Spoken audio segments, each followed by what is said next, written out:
What a day. What a day. Thanks, honey. Hi, everybody. Elaine Marolakos Edelson with Astrology Mojo. Transformational astrology. Want to help you get your mojo back. What a day. So tech things just went every which way but loose today. Thank you for being patient. I was supposed to show up a few minutes ago, but here I am now. Okay, we're gonna have fun this week. Hey, Mary. Mary's here. We're gonna have fun. Let me know that you're here. Today we are talking about, in fact, it's going to be a 3-part series on freeing your relationship, your karmic relationship to money. So we're going to start that right now, today. Let me know you're here. Say hi. Thank you for being patient. Thank you for being here. It is a beautiful day. And, you know, any day that you feel like you can get a grip on who you are, what you're doing, and why is a beautiful day, right? Yeah. Yes. So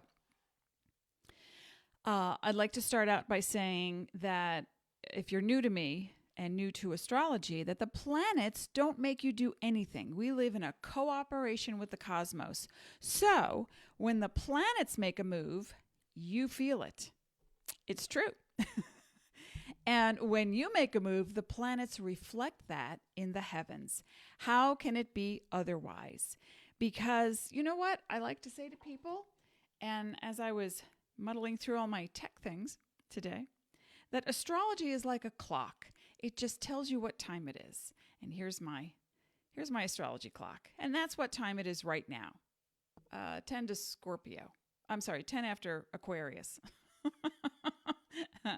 And we're going to be talking about your relationship to money in a 3-part series that I want to help you to free that karmic vow that you made so long ago to money and having and abundance. And you know what's really important too, that when some people will say, yes, it's really good to understand your finances and to understand bookkeeping, whether you run your own business or not. It's important to know how to do taxes, and then eventually you can, hire out to have somebody else do that as long as you're familiar with it, or you teach your kids how to write in a checkbook and all that kind of stuff. But what I'm talking about is how you can back it up a step and actually create a really beautiful relationship to money. You have a relationship to everything in your life, and everything is also a negotiation. So when you start to relate to other people, you make what some people call compromises. Or you say, well, I don't want to hang out with that person because, and you list the reasons, and because you have standards, right? Or when you start a business and you say, this is what I want to do. I want to get these things done. And, you have to set aside other things so that your time is freed up and you're really focused. You have standards for things, and you create these policies, in business. But the life is a business, and your relationship to everything in life really matters. And so what happened, there is a business coach, Kendall Summerhawk, who said that your vow, your unconscious vow that you have made to, not just to money, but to the people in your life about money, really dictates your ceiling, how you can make more, why you don't make more, etc. But I want to take it a step further, because it's not just about your understanding of finances. That is very important to understand finances, but what is your actual relationship to having, period, to abundance, to allowing flow? And sometimes we're not aware of that consciously. So I'm just going to grab my drink. My husband made me a cup of tea, and he said, what kind? I said, I don't know. Any kind surprised me. So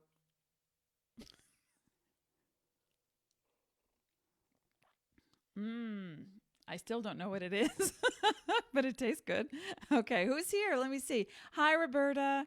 Hi, Kate. Hey, Christine. Stephanie, good morning or good afternoon or good night, depending on when you're watching this. We'll just do the Truman Show right now. Okay, so let me know in the comment section. Oh, you can't stay, Kate. That's okay, but thanks for showing up. Hope all is well. And let me know in the comment section what you know what, we're going to do a great little exercise, and it's going to help you to get really clear. It's going to be fun on how you actually react to money. Now, when I think it was about 11 years old, my dad was an actor, and everybody in my family just about had ties to some kind of entertainment industry. And so my sister was a costume designer in Hollywood. And before that, she was a fashion designer in New York. And she had her own wing at Saks, all that kind of stuff. And when I remember being 11 years old, and we had a friend, my father's friend came to visit, and he was a well-known actor. And when he came, we lived in a railroad apartment. We didn't have a lot of money. And, so we had to budget a lot. My sister and I slept in one room, and my parents slept in what would have been the dining room. So it was all open to the living room and to the kitchen. And so my dad's friend came to visit, and we always loved when he did because he was so fun, and, it was like a party. Anyway, so when he was leaving, he wanted to give me and my sister a gift. And so he pulled out of his wallet a $100 bill. Now, I had never, at the age of 11, I had never seen a $100 bill at that point in my life. And when he pulled it out and he held it out, my sister and I were standing next to one another. He held it out to us to take, and my sister kind of gravitated toward it, and I took a step back. That is one of my first recollections of money. Now, before that, it was, we don't have enough. It doesn't grow on trees, right? You've heard of all these statements. So let me know in the comment section, what was your first memory of money? What's your first memory of money? In this 3-part series on how to free your money karma, we're going to get down to the nitty-gritty so I can help you let go of some of your poverty consciousness, okay? What is poverty consciousness? Poverty consciousness is this feeling that there's not enough, there will never be enough, you're not enough, no matter what you do, it's not enough. That's poverty consciousness pretty much in a nutshell. And it doesn't matter if you have a lot of money and you know how to make a lot of money, some part of your life will be in poverty, right? I want you to think about this. There are people who have tons of cash, but yet they don't have healthy relationships. Remember, we're talking about relationships. The relationship to your body, to your health, is just as important as your relationship to cash. So what's your cash consciousness? Your relationship to, there are people who have really great health and they have a wonderful family and wonderful relationships, but they don't have any money or not enough. Right? The not enough comes up again. Or what else? People will have a really great relationship and with a partner, and they've got lots of money, but their health is ailing. So where is the debt in your life? I want to know really because in order to understand this process, what we're going to do in the next 2 to 3 series of this is to think about your relationship to cash. That's what we're going to start with. So I want you to write in the comment box, what was your first money memory? As I said earlier, if you just joined us, my first money memory was when a well-off friend of our family handed me and my sister a $100 bill. I took a step back. It was like $100 million. It was like $1 billion. It was a gazillion dollars. And my whole body just went into, I can't take that. That's too much. Interesting, right? I was 11 years old. What's your first memory of money?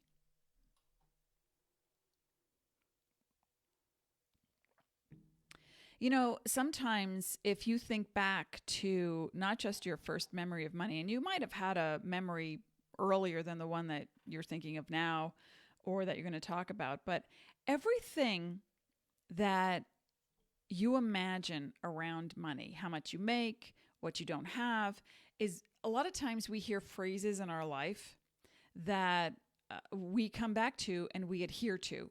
And we say, oh, yeah, that's what it is. You know, like what I grew up with was money doesn't grow on trees. How many people have heard that? Money doesn't grow on trees. I also grew up with, I'm not Rockefeller's daughter. Now, when I was a kid, I had no idea who Rockefeller was. But my feeling was, the way my mother said it, and said it often, was that this person was a big to-do. And had my mother been Rockefeller's daughter, things would be different. That's all I understood. Things would be better had I been Rockefeller's grandchild. That's all I understood. So what kind of phrases did you grow up with? What did you have? You know, because your cash consciousness, and this is not the first I've been talking about this for 10 years.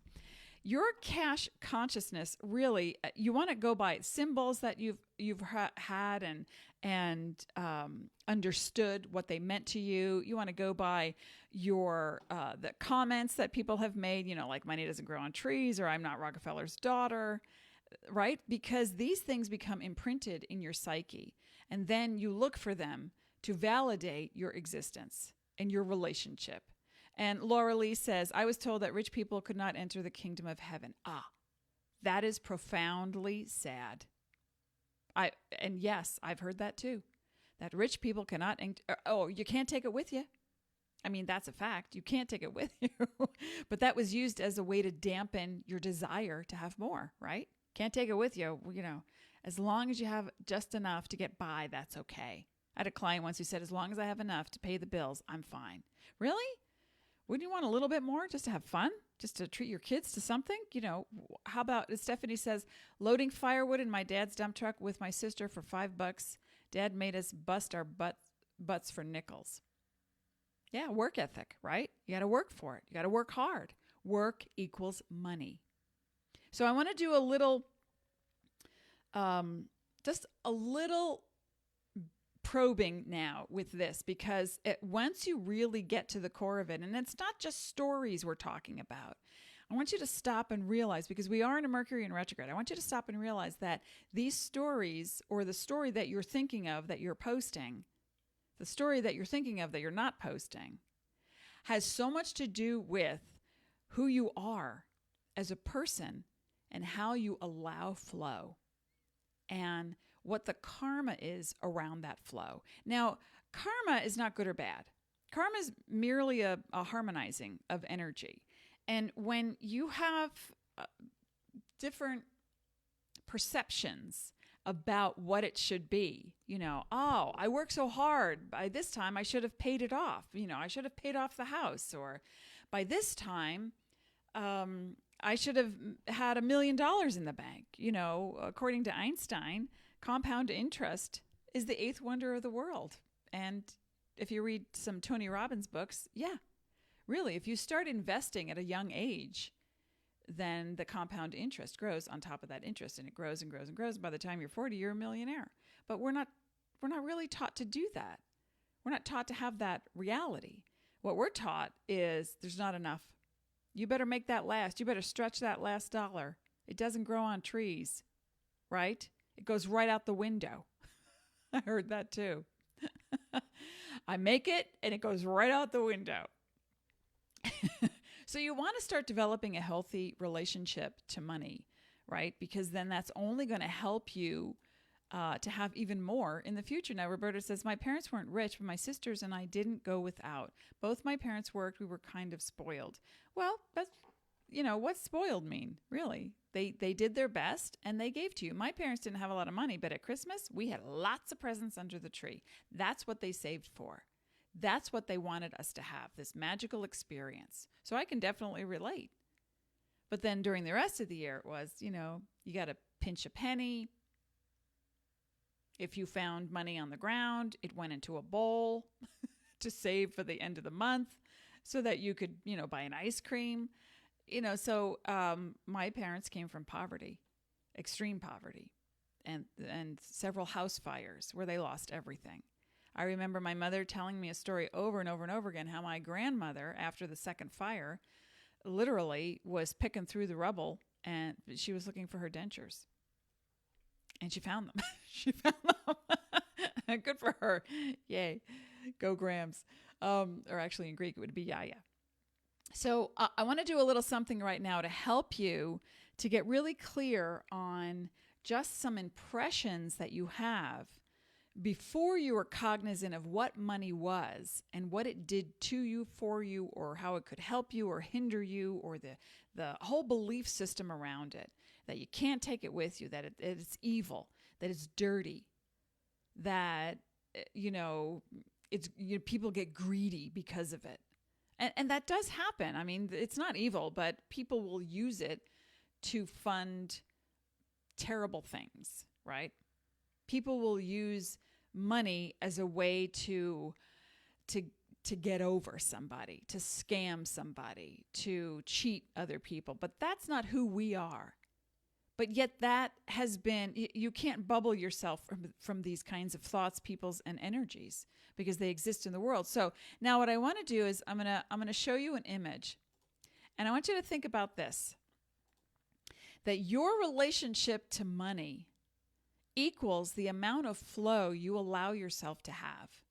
And that karmic energy needs to be freed. You need to let go of these old conditioned beliefs that you have around money, wealth, and your cash consciousness. And once you do, what are the benefits? The benefits are you can then have wealth, health, passion, and purpose all in one lifetime. Say it isn't so. It is so.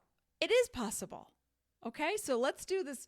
Let's do this one little thing. I'm going to show you an image. I want you to just clear the decks. If you're watching me in the background and you're doing 14 other things, I want you to just pay attention now and do this little exercise. There's two parts to this little exercise. I want you to just clear your mind and get really calm as possible. Now, of course, if you're driving, don't do this. I'm just looking at my notes for something. The more you have a negative perception of what money is, was, did, or didn't do for you or your life, it then translates to self-sabotage in these areas. And then again, remember, it's not just about money. It's also about how you feel about your body, your relationship to life around you, how generous you become, how you sabotage yourself from having more, right? So any negative feelings with the symbol or word of money, it really does stop you from allowing yourself to have. So I want you, this is what we're going to do right now. I want you to get really calm. It's going to be a fun little exercise. I'm going to put an image right here on the screen for maybe 6 seconds. And I just want you to look at the image. And what I want you to do is then write in the comment section what your first impression was of this image. Are we ready? First, I want to make sure there's no other comments. Okay, are we ready? Here's the first thing I want you to look at for 6 seconds.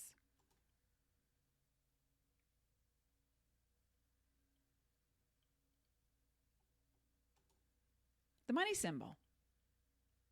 What'd you feel? What was your first impression looking at that symbol? Positive or negative? Sometimes the issue that people have with money isn't always negative.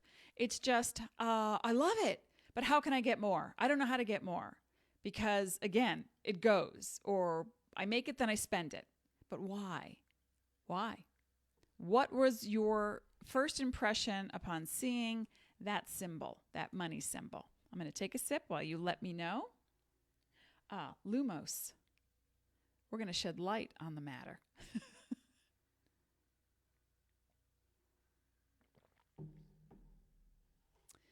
Money. It's a thing. I forget the rest of how it goes. Pink Floyd. Who knows the lyrics? Ooh. Jesse said excitement. Laura Lee said happy money. Who else? Who else had a feeling when they saw that symbol? And it's okay if you didn't. All right. I'm going to just check. Your first emotional response when you saw that symbol.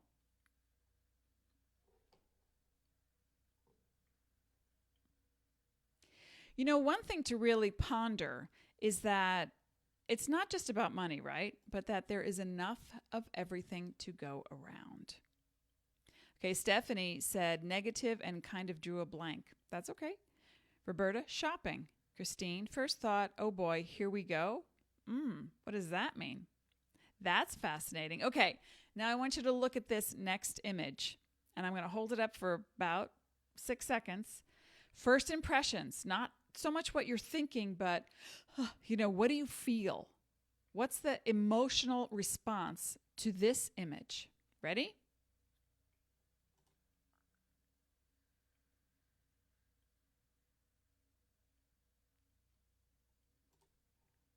So,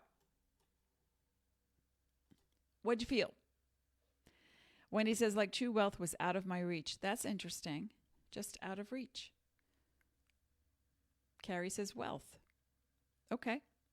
So, when you look at your initial impressions, what would be really helpful for you to do is take the time to look at not just what bills you have to pay or what your income is like. Again, that's more of the intellectual, higher level later on, what we do when we look at our relationship to money. Those are the tools and practices that we engage later so that we can actually make more. So there's steps, right? There's really steps to understanding and engaging your psyche so that you can get beyond stuck. Okay, so Laura Lee says no excitement. Roberta, invest. Carrie, work.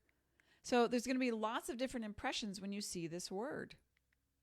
And again, you'll need to go back to when you were raised and what people said to you about money. Now, in my house growing up, I was given the work ethic of work for pay, so that I had chores, and that every time I dusted or vacuumed or washed the dishes or folded laundry, at the end of the week, I was given my money, right? I earned my money, right? Everybody gets their money at the end of the week, and that's what my parents had because they all had jobs. And so this was my allowance. And that's what I learned. You work first and then you get paid. And that makes a lot of sense, right? Because you work in an industry, they want to see you come through with something, and then, you provide the service and then you get paid. If I give someone a reading, I get paid first. I had to switch my whole, of course, they are paying me before they get the product, right? But in my mind, I had to switch the whole pay for, work for dollar. I had to switch that. And that took a long time. So just imagine, and I was excited about my work and, happy to provide extra service, always gave more time or gave bonuses. So it wasn't so much a struggle to do the work, but what was hard for me was to realize that in my head, it was, if I don't work, I don't get paid. And that then translated into, if I don't give, I don't get back. And that then translated into every area of my life, with friends, with family. I would create a reward system, right? Even if I had the money in the bank at the time, no, you're not allowed to get a haircut or something that I would consider frivolous unless I had paid all the bills first and even with extra cash, I wasn't allowing myself. It was delayed gratification. Now, some people exist on immediate gratification, where they want it now. It's like they get their taxes back at the end of the year and they've already spent it. In one door, out the other, right? So this is the difficulty that we have sometimes with cash consciousness. Because if I say to you, I'm going to give you $1,000, what does that feel like in your body? What comes up in your mind? If I say, Christine, Stephanie, Laura Lee, Roberta, Carrie, Phyllis, Jamie, I want to give you $1,000. What's the first thing that happens?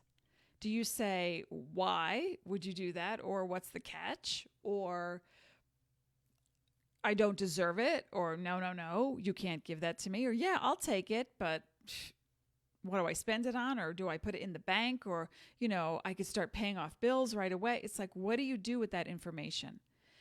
That kind of thing and thinking around money, what do we do with it? Because deep down for most people, deep down behind the thought of, I give you $1,000, immediately you go into, okay, I could pay off the phone bill first. And then Susie's birthday's coming up and I can buy her present.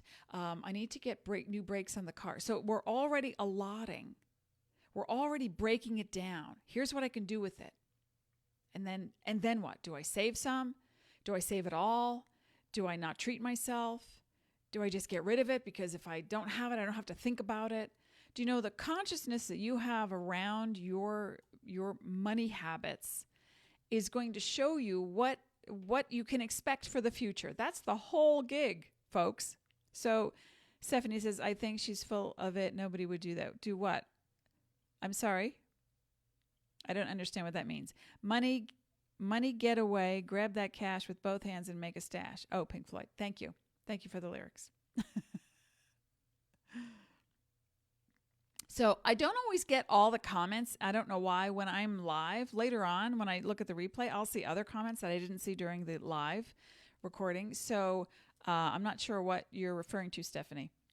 And in the meantime, when you go back and you start to break down how you feel about money, what your first emotional memory was of, I was 5 and somebody handed me a quarter or I got $1 and it was like, okay, I threw it in a box and then I played with my toys. Maybe it wasn't relevant for you at all. Maybe it was, okay, I'll just take it. I mean, my daughter, when she would come over with her friends to play, her friends would come over to play. And then sometimes I would say, okay, we're going to go on a little shopping. We're going to, Walgreens, or we got to go somewhere. I need to run errands. And I would tell the parents ahead of time, I'll take the kids. And sometimes they would give them money and say, if you want to go buy a magazine or, whatever.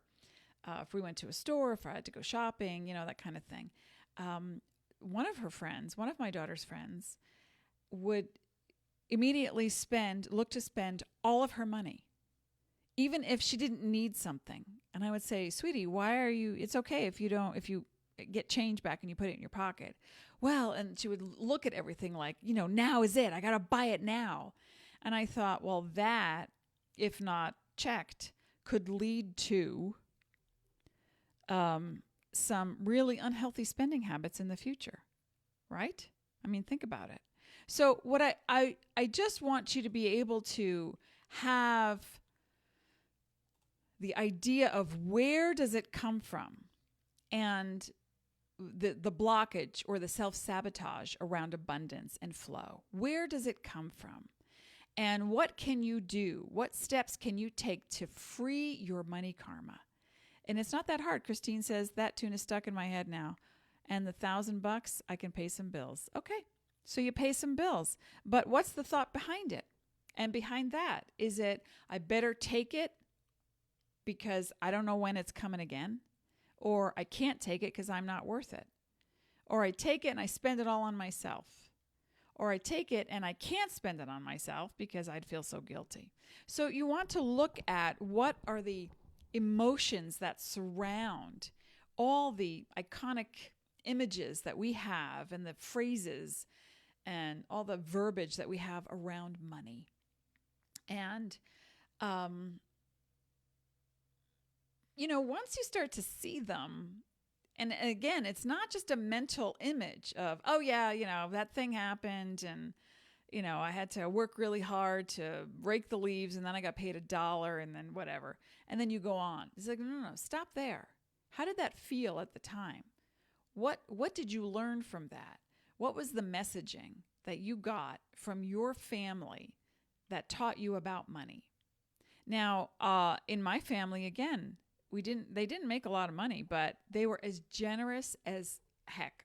My gosh, my family was so generous. If I brought a friend home that they had never met before and it was Christmas time, they specifically would go out shopping and buy them something like gloves or a scarf just so that they would have something to open. I mean, that's what I learned. I mean, it was already in my nature, but my parents reinforced it. I truly believe that you will choose your parents because you have the same similar patterns and you need to see what that is. You need to recognize. And it's not always negative. Sometimes it's really wonderful stuff, But then when we look at why don't you have flow in your life? Where is the blockage? Where does it stop for you? Why do you disallow abundance? That's the question. And you might say, oh, I'll make it next time, or I'm on a fixed, payments plan at work, or I take a little bit and I put it away for a rainy day, all these phrases that we have. And what they do to our psyche. And some are helpful because they help us to plan for the future. And some are sabotaging us because they stop our flow. They stop us from believing that we're worth it, number one, that we can have wealth, health, passion, and purpose in one lifetime, right? So, let's see. Tanya says, I would file for bankruptcy. My narcissist ex ruined my credit very badly. Well, I'm sorry to hear that. You can always build up your credit by doing a secured loan where you have a certain amount of money and you pay yourself. You take out a loan. It's your loan for your payments. And then you make your payments and then you build up your credit. So you can rebuild your credit, and bankruptcy is no shame. It's just an experience that you have that says, I need to pay attention to my relationship to money and to cash. And do I have poverty consciousness around that? Do I have that? And what's that feeling that you get?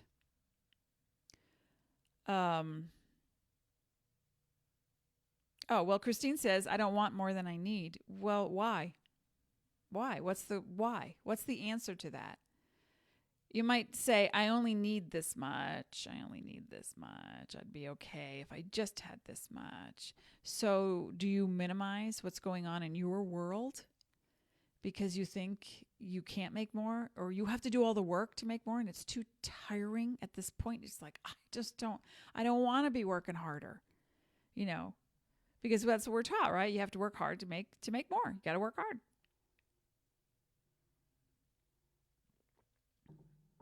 And sometimes at the beginning of any business or industry, you got to work hard. You just have to put in the effort and the energy so that you then start to see what's the machination? How is everything working?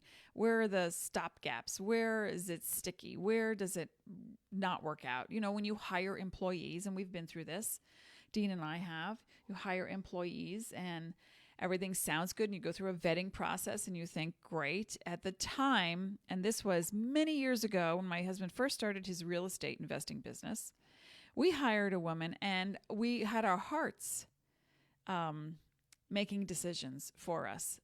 In this one instance, this woman came to us and she was looking for an office manager position. And we looked at her resume and she had that, and then she had a baby. My husband said to her, what happens if your baby gets sick? Because she wanted to get back to work. And she said, I have backup. My husband said, do you have backup for your backup? Because what if your backup is sick and you can't come to work because you have to stay home with the child, which we understand because we have a child. It's just that we need to be clear on the duties that and what you can provide us and what we need. And she said, no problem. It's no problem.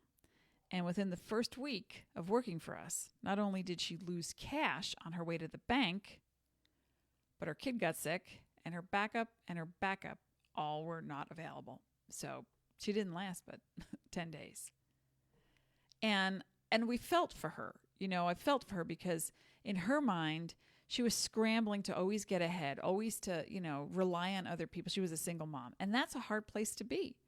So we, at some point in our work lives, we had to say, we need to have a really clear boundary around what's appropriate and what's not. We will always give.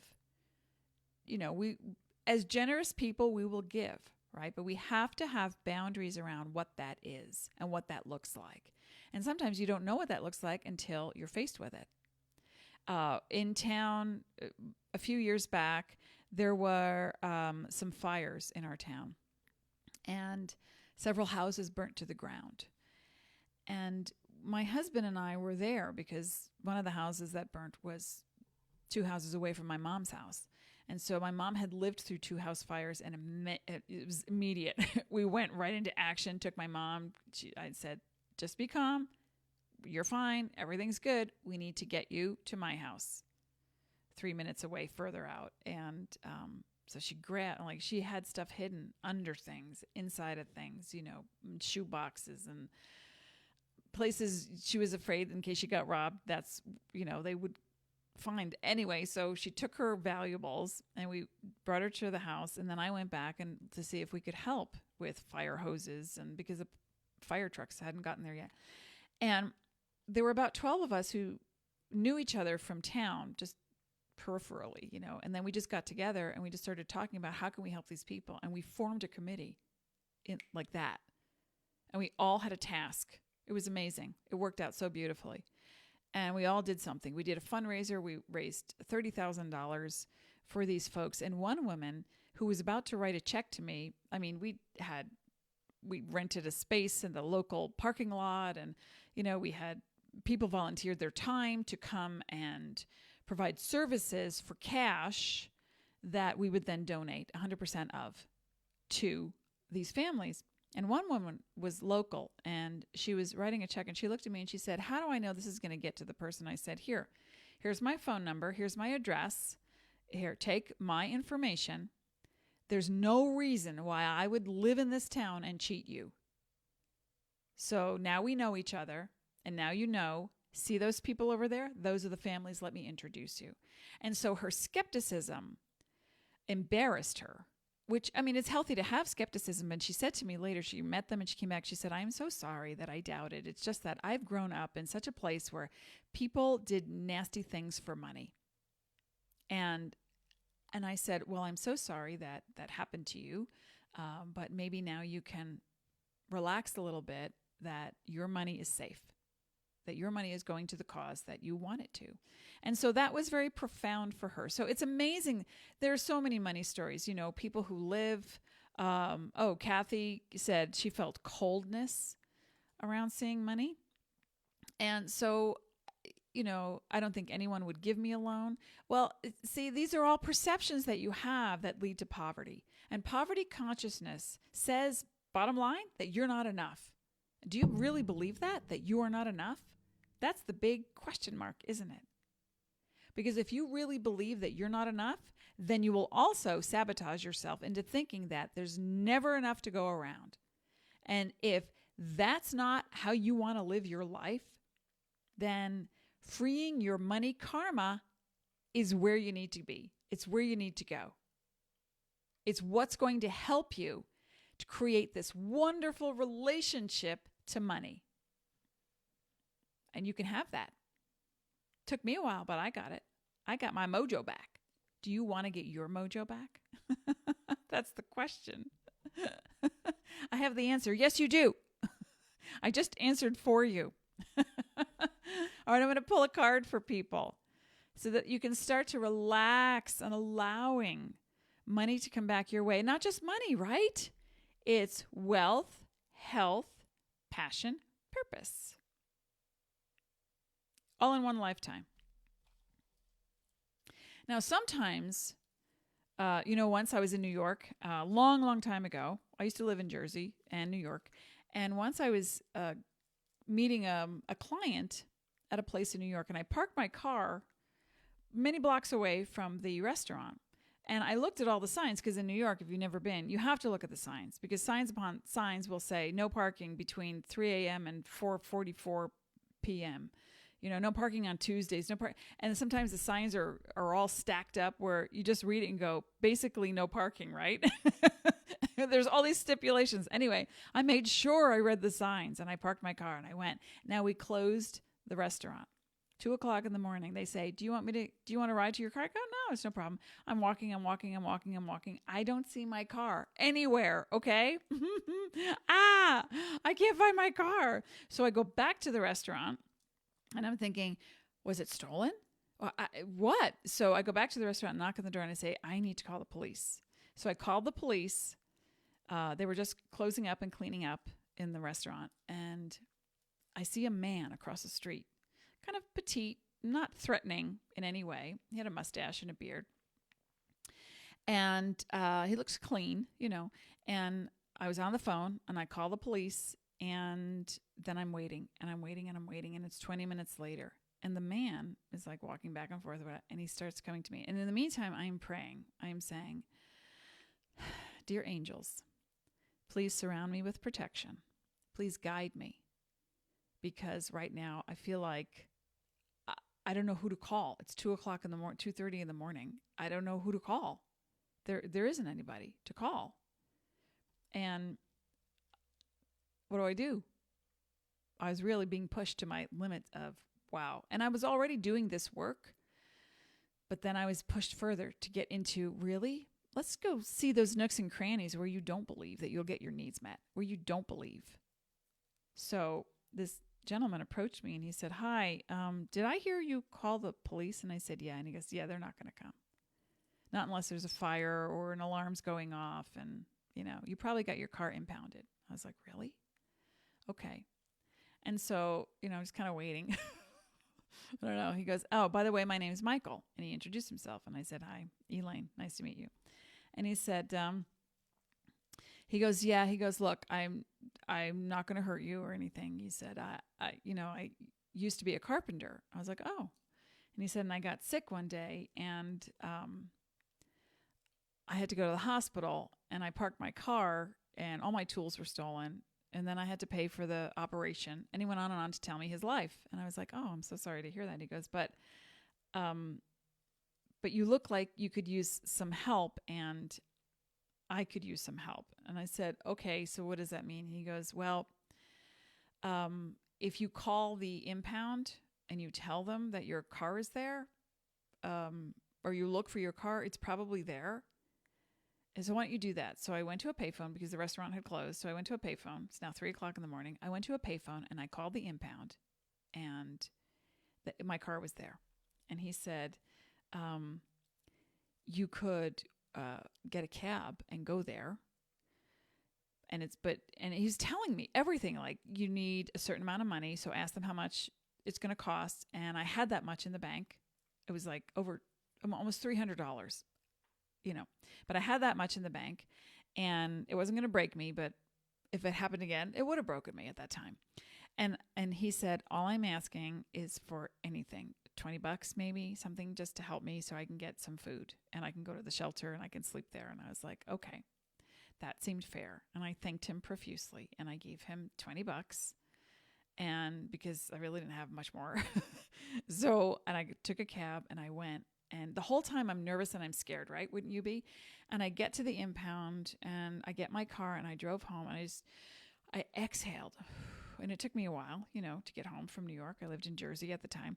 And I went home and I exhaled and I thought, okay, was I harmed? No. Were my needs met? Yeah. Did I have the cash? Yeah. Did I help somebody out? Yeah. Did he help me out? Oh, profusely. Had I had more money, I would have given it to him. So I look at that experience every once in a while and I think, but the whole time I was afraid. I was afraid he was going to hurt me. I was afraid I'd never find my car. I was afraid I'd be stranded. Like all this fear mounted. And then at the end of the whole thing, I realized And I just looked around and I laughed and I said, was that on purpose? Was that experience meant to show me, not a test, because I don't believe in tests, but was that experience meant to show me that I still had poverty consciousness, even though I was talking to clients about not having poverty consciousness? And the answer was yes. It was profound and beautiful. Let's see, we have more comments here.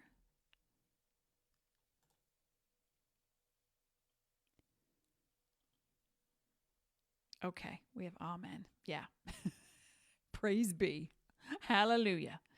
The thing about money and your impression is that we live in a world where so much is possible. And if you look at your life right now, you are in the top tier. You may not think it, but you're in the top tier of having.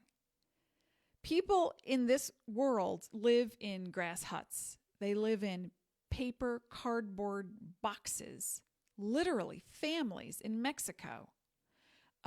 In different parts of the world, there are people who earn money by selling goose eggs.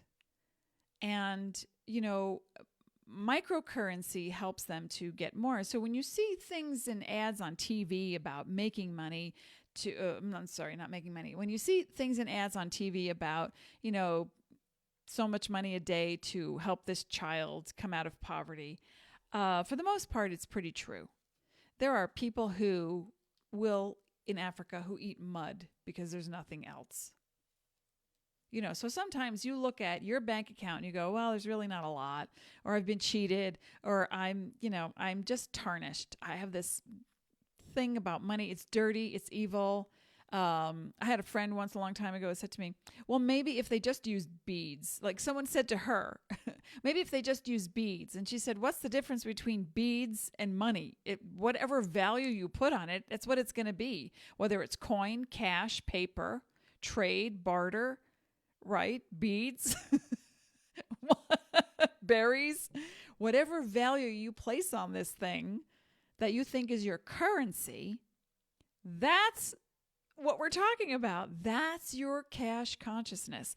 That's how we want to help you free your relationship, your karmic relationship to money. Does this make sense? Please give me a thumbs up or I get it in the comment box.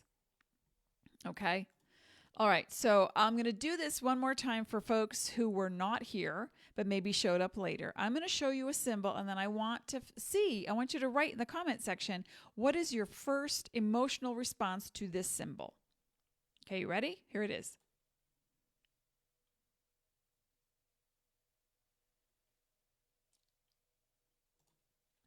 What was it? What was your first emotional response to that symbol?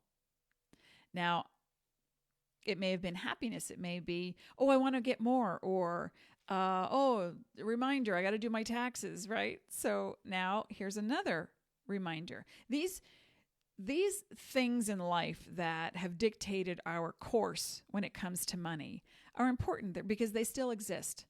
Things that you have experienced in your life still exist in your body unless you've worked them out, unless you actually utilize them. Someone said to me once, what good is understanding past lives?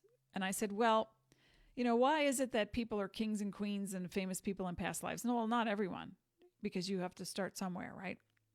And those are the people who have a bigger impact on other people. So you create karmic energy.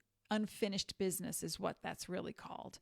And why would you think that any experience, whether you believe in reincarnation or not, any experience that you have had, unless it propels you forward, unless you utilize that information to help you expand, it's still going to be part of your body, your psyche, your mind, and in your DNA.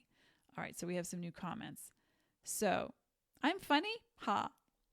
Some people feel happy. Trista said, ha, funny. I'm at H&R Block with a friend doing her taxes. Ha, ha, ha. That's appropriate. All right, here's the other symbol I want to show you. What does this make you feel? What's the first emotional response you get from this? Now you can measure your manhood by it. I think James Taylor sang that. Oh, I'm going to pull a card for everybody. What was your response to that? Money. Okay. Ooh, this is fascinating. I've never pulled this one in a group before. So stillness. Stillness. Get still. Be still. Be still. I used to tell my clients who would do that all the time, or I was told by my angels and my guides, they would say, be still. And I would be. So just get still every once in a while and remember that in stillness, every part of you is going to echo.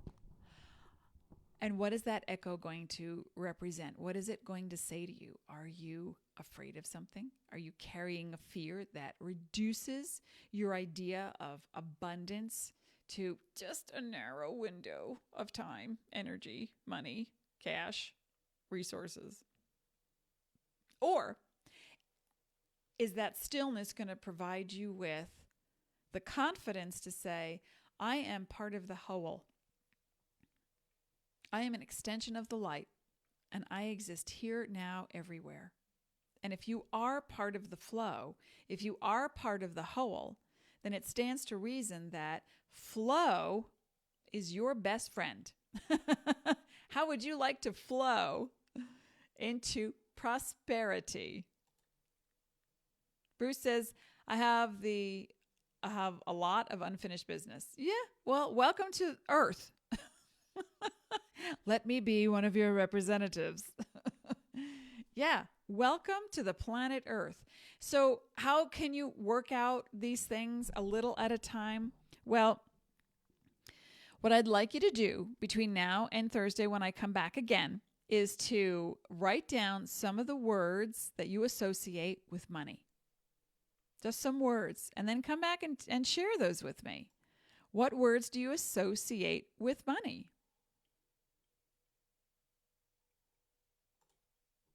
Is it happy, guilty, nervous, anxious, excited, grateful, relieved?